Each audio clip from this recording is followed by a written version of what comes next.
नमस्कार, मैं हूँ आपके साथ रोशनी और आप देख रहे हैं बहुजन मीडिया। आज का आप देख सकते हैं बैनर पे लिखा हुआ है, शायद दिख नहीं रहा होगा, लेकिन ये आवाजगा की तरफ से एक कार्यक्रम रखा गया था जो कर्मचारी लोगों का सम्मान समारोह था। इसी उपलक्ष्य में अतिथि के रूप में, मुख्य अतिथि के रूप में आए हुए हैं सर जो आईएएस उत्तर प्रदेश शासन के हैं। और ये विषय था कि आरक्षण, बात करें अगर आरक्षण की, तो आरक्षण जो है इस समय देखा जाए तो खतरे में भी है। लोग इसका विरोध भी करते हैं और जब आरक्षण का विरोध होता है तब वो संविधान का विरोध कहलाता है, और जब संविधान का विरोध होता है तो पूरे भारत का विरोध होता है। तो इस पे आप किस नजरिए से इसको देखते हैं?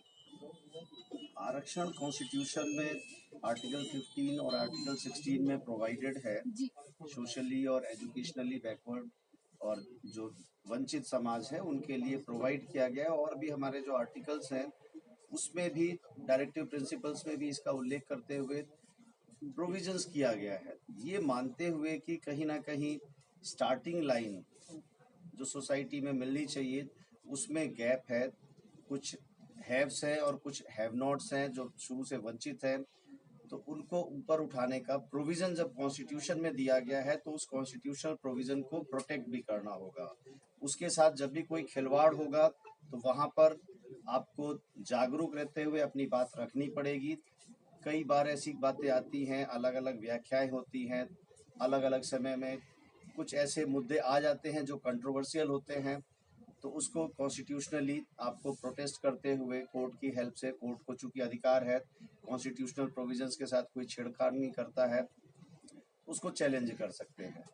वहाँ तो वहाँ चुप ना रहिए और वहाँ पर आपको जो प्रोटेस्ट करना है कॉन्स्टिट्यूशनल प्रोविजंस के साथ उसे करिए। सर, आपने एक बात कही कि जागरूक होइए और अपनी आवाज को उठाइए, लेकिन लोग आज के समय में देखा जा रहा है, ये प्रैक्टिकली हो रहा है कि लोग जागरूक ही नहीं हो पा रहे। संगठन चलाए जा रहे हैं, लोग कहते हैं मैं बाबा साहब का मिशन उसमें भागीदारी कर रहा हूँ, उसको पूरा करूंगा, लेकिन अगर इसको जमीनी स्तर पे देखा जाए तो जो महिलाएं हैं, जो क्योंकि बाबा साहब ने बोला है कि हम किसी भी समाज की या किसी भी चीज की जब आंकते हैं किसी चीज को, जब उसमें महिलाओं की भागीदारी होती है तब उस चीज को तो महिलाएं ही जागरूक नहीं है, तो महिलाओं को जागरूक करने के लिए चाहे वो आवाज का हो चाहे कोई संगठन हो, तो इस पे किस तरीके से काम करेंगे कि महिलाएं जागरूक हो और फिर कुछ चीजें आगे बढ़े?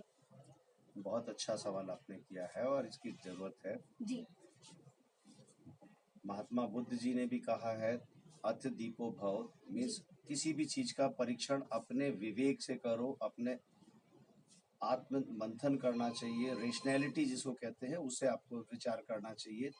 अंधविश्वास की जगह नहीं होनी चाहिए जी। जब हमारे समाज में अंधविश्वास हट जाएगा, साइंटिफिक टेम्परामेंट डेवलप करेगा, तो जो बुद्ध जी के टाइम में उसके बाद का जो देश था एक स्वर्णिम काल था, देश महाशक्ति के रूप में उस समय के तत्कालीन समय में रहा है।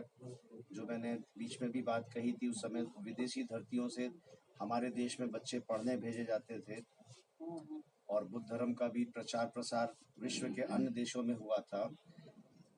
तो जो प्रिंसिपल्स हैं समानता का, जब समाज हमारा समान होगा, इक्वल रहेगा और अंधविश्वास नहीं होगा, तो निश्चित तौर पे जानिए देश का विकास कोई नहीं रोक सकता। और क्या कोई देशवासी इस चीज से इत्तेफाक नहीं रखेगा कि हम अपने देश को पुनः उस नंबर 1 वाली पोजीशन पे ले जाएं?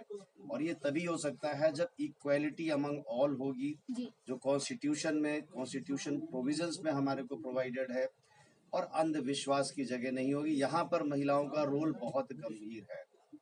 महिलाएं कई बार थोड़ा सा परिवार के लिए सॉफ्ट कॉर्नर या डरने के कारण भयभीत हो जाते हैं कि कहीं कुछ अनिष्ट ना हो जाए। इसके कारण अंधविश्वासों में जब पड़ जाते हैं तो वहां से समय और पैसा दोनों की बर्बादी होती है और उसका कहीं ना कहीं असर ऐसा होता है